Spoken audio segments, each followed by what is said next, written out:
So, you got almost 22,000 votes in this election. Talk to me about the past few days and just watching the numbers come in. And of course, you thought you were going to win, but did you really think you were going to win it and get that many votes? Talk to me about that. Man, I gotta honestly say that when the first election results came in, I was walking into my actual small gathering of 10 or less people, and they was like the TV was up and the internet was going, and all of a sudden the results came in, and I was like, I was like jumping up and down, screaming. I'm just like, okay, all right, as where you're positioned to be, and so everyone gets excited about the first result because I was positioned, and then the second results, the second major results that comes in, that tells you if you're gonna go up or you're gonna go down. So if you get your first one, it's like, okay, I know where I'm at. If you continue results and they continue to trend up, you know that you're gonna probably be good. So every single time the results came out, expanded, I went up further in numbers by thousands. And this last jump was incredible because there was 1,503 votes that they had counted. And the last one, all 1,503 votes went to me. It was like an amazing Wow. experience. Wow. And I gotta say, man, I was just in the right time, doing the right things for a campaign. And I think this is amazing. This is a time to celebrate with my people. It's a time to celebrate and let everybody know. And, I want to let everybody know that I intentionally want to make sure that Black media get my first thought on these election results. So thank you. Oh, we're excited for you.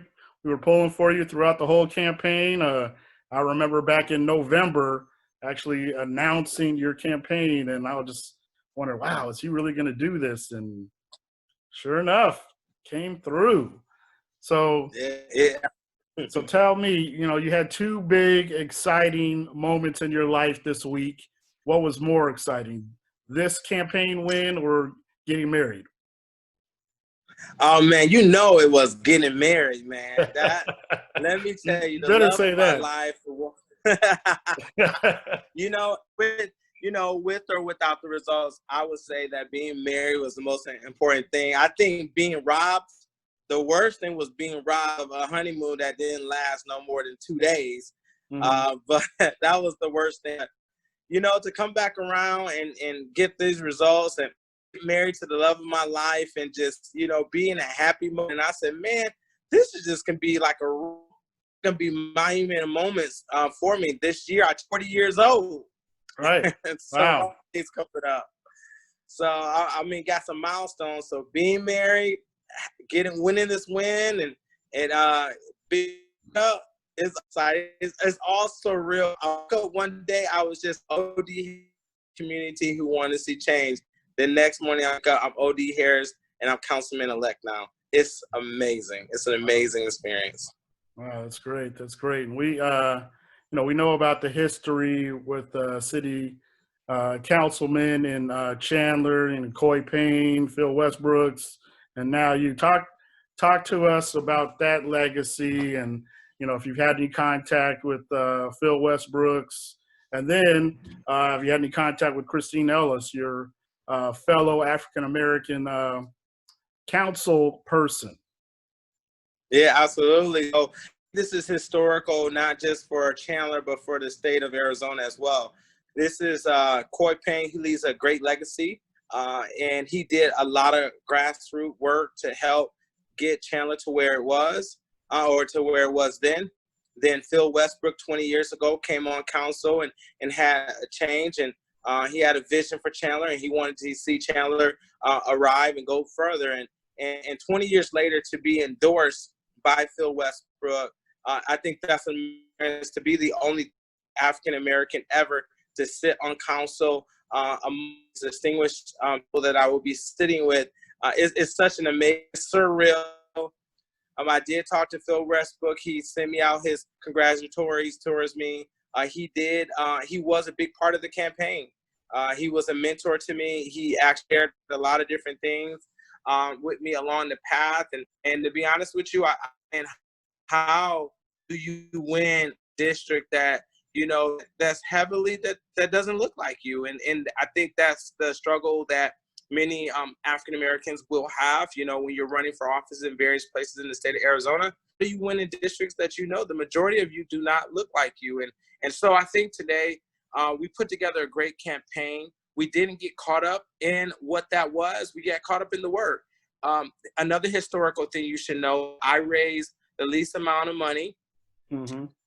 I ran the least amount of money and still won. And I beat a few of the incumbents, actually incumbents from different districts. Like one was from school board member, two actually was sitting or sat, and the other one was on. So I have some major victories there. And I think Chandler spoke loud and clear that they were ready for change. And also I did talk to Christine, and we are on the same page. I shared with her the importance of what we need to do in our city. We also understand that we will rep everybody. It's not just but since talking to African now, just know that we are in those early stages where we're putting the agenda. I'm going to be very transparent. I'm going to let people know exactly where we are. I'm going to make sure that my commission looks like us, have a variety or an array of people on there. And I think this is the time to celebrate history. And another historical thing you need to know, this is the first time ever in history that two Americans will be sitting on council together to vote and to govern on the things that's before us, like COVID-19, small business startup, getting that going. We have to work with our local school boards to make sure that our children, that there's a safe startup for the children. We have a lot of different things that we will be doing, but I am saying from a historical perspective, we did this, and we did this with everybody's support, and including you, Mr. Jasper. You really just came out stretch. You said, "OD," called him, and I said, I need to get some stuff in your I need stuff in your on your media company and things like that. He's Right. like, "Man, I already did that." I said, "What? You already did it?" He's like, "Yeah, I already did it, bro. I got you. And so and I thank you. I thank you. You've been there the whole entire way. No, I appreciate that. No, I just appreciate you stepping out here, representing the community. There's a lot of people that wouldn't take that step to get into politics the way you have. And so, I appreciate you being brave enough and forward thinking enough and progressive enough to do this for us. So, no, congratulations on your success. Talk to me about what do you think was that key point that people resonated with during your campaign?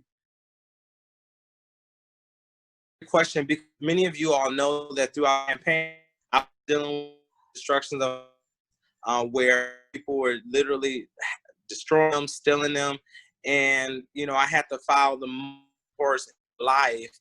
I filed being on this campaign. Many of you guys have seen while I was on a Facebook Live, just sharing all the doors, and some people who were riding bikes threw eggs at me while I was on a Facebook Live. Many of you guys experienced that journey with me. The journey that we had to deal with Black Lives Matter, and the importance to me in that historical time that that I do share that message out there. At that time, I spoke about it, and I wanted to make sure that they knew our voice were heard. But the key thing that I really think was pivotal in this campaign towards the stretch was the 9,300 doors I hit 30 days prior to the election. And then we hit another 8,000. We hit another 8,000 people via text messaging and calls. And then also We hit 150,000 emails that we had sent out to individuals, and then we did a great job on the social media ads. And when it comes to it, average for campaign, you look at every vote. That's why they know how much it's going to cost, because on every election, it costs about $1 and win a, because you got to hit people 3 times. On average, my average spend on a vote was about 47 cents. Wow. And people have been calling me, asking me, how did you do that? How did you turn it around? I really want to say that I had the right message at the right time for the right people. It resonated. And I went out and got the Latino vote. I organized them. I went out there and grabbed them. And this is why Chandler was able to do so well, because the Latino vote came out in record-breaking numbers. And that vote had been marginalized, had been kept quiet all this time. And I built some powerful allies along the way. So I think it's important. So if you are in communities, you got to go out and find the groups that you need to implement them, get them excited, and they'll come out and vote for you in record-breaking numbers as they did for me. I'm very grateful. And I think those were the things I did very, very well down the stretch. And I would say this too. It was work. I mean, I got up at 4:30 every morning. I had to be out by 6 in the morning to start knocking on dropping literature off at doors. I did that from 6 a.m. all the way to 7 p.m., 8 p.m. And that was in the blazing hot sun. I was sick. A lot of you guys didn't know I was going through dehydration. I had got my bald head got sunburned on it. I was sick. I was really, really sick during that time. And no one knew it, but they just seen me keep doing it. So I think do the work. People see you doing the work, they will reward you for it. And I think the people of Chandler have spoken. Wow. So voice to the people have spoken. That's amazing. That's amazing. So are you, when do you officially take office? What's the date on that? Get back with you. That's when we're normally sworn in, January the 1st or January the 2nd, that we get sworn in. Right now, in this Councilman-Elect stages, I am working on, I'm working on my agenda, which is to work on getting a 35-person commission that will work alongside my advisors in Chandler. I think that's going to be important. Another thing is that we actually go through a training. When you first get elected, you go through some type of training so you can understand how to govern and how the governing rule on a basis. And that will start happening in November. We plan on doing a caravan. Mm-hmm. We're going to do a caravan parade just to, people to come through. I'll put the information out there, and definitely I'm going to give it to you, Mr. Jasper, and share it with everyone here. We're going to be doing really soon. It's a celebration, though. I think that's kind of where we are now. As the Councilman-Elect, it's a good feeling. I'm still. I think that people say to me is that it can be done. OD is a newcomer. On average, it takes times before you get elected in Chandler. Right. And for me to come in and win, but win with conviction, I think that says Chandler was ready for change. And you guys spoken. That's why I keep telling her that my slogan is, and I got shirts going to be coming out, make sure I get one, but it's called Voice of the People. And when you hear Voice of the People, the response to is the people have spoken. So that's what we're going to be doing. That's going to be our theme throughout this Voice of the People. You say, the people have spoken. That's awesome. That's awesome. Now, as the voice for the people, of course, like you mentioned, the Black demographic in Chandler is pretty small, but yes, I'm sure the Black population still has issues that they're going to want you to tackle for them. What issues have you heard about during your campaign that you need to be tackling for the Black community, and how do you go about that? Yeah, so some issues that the Black community have had was police calling, the police looking at them and looking at them as those. versus, or as they share MEMA while patrolling in their neighborhood. I think that also another big issue is police officers our minor children without their parents being present, regardless of the fact if you can't get the parents on the phone, you go to their home, you knock on that door. Those are some of the things. Those are some of the many things that I feel is happening. Also, the body cam gets to work. I would like to see the body cams working when they punch in. When they punch the body cam on lunch or they're using the they're using restrooms like that, they should have the body cam on. I think that's most of the time they getting ready to active into something, and that's when they turn them on. But it would be great to see the police have body cams on all the time, except when they're on their allotted breaks or allotted lunch. They're not engaged in some type of civic on. That's what I would like to see. That's what I would like to see happen. That's what they have continued to do. So I'm working very closely with the police chief. He's been very responsive. As President Barack Obama says, he's been very responsive to our needs. And so, Chandler's, they're doing a good job, but they can do better. And we know this. So it will be me keeping that diligent eye and making sure that they're doing what they're supposed to be doing and listening to my residents. One of the things that I will be is that I will be doing these things called listening sessions, where I will go into the various communities, especially our marginalized communities, Black, Brown, and those in between. I will be going to those communities and having listening sessions. And I'm going to include those in that listening session. I'm going to include that in my 180-day agenda that I plan on laying out. I've already started some thoughts, some ideas, and I'm going to do these listening sessions, and then I'm put together a robust, and I'm going to present it to the public, and I'm going to look for people to get on because I need their support. They voted for me. You all voted for me. Now I need your support while I'm in office, so that way our agenda does not become it just becomes another thought in someone's process. Right.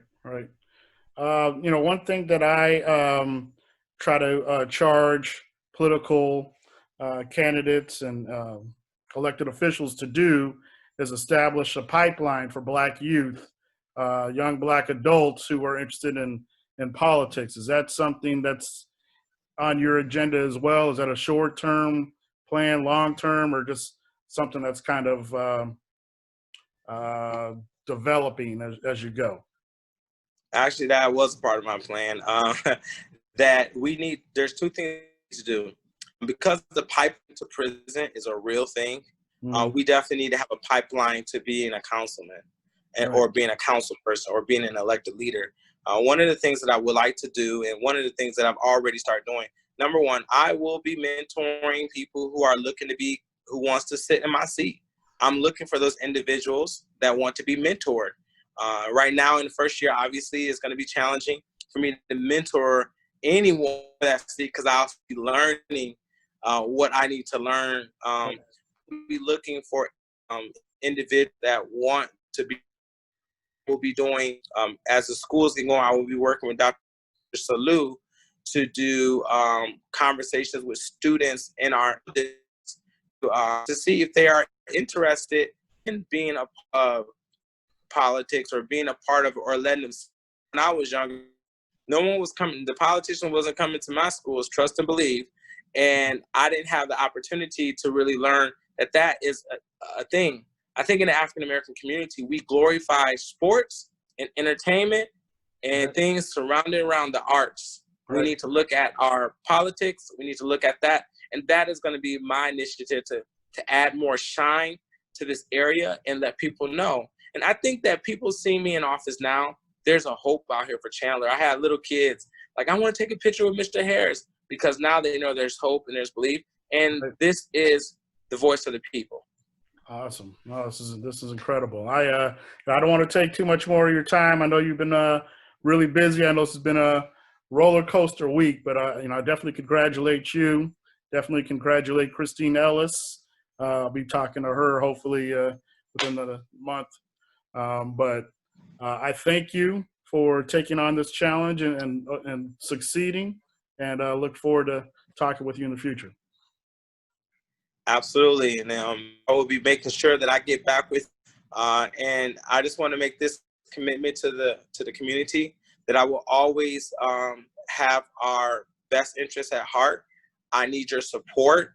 I will represent all people, and so with that being said, just know that I have to do a good job with everybody, and so groups want to feel special over other groups. I understand that, but the way you can feel special over other groups is you get involved, you come to the meetings, you be a part of my advisory team. Now you can stay informed, and you help me get more people registered to vote in Chandler. That's how we do that together. That's how our voices are heard, and that's how we change our city. Okay, great way to end it. Thank you. Thank you, Councilman Harris. Thank you, sir. All right. Yes, sir. Thank you. Thank you. Absolutely.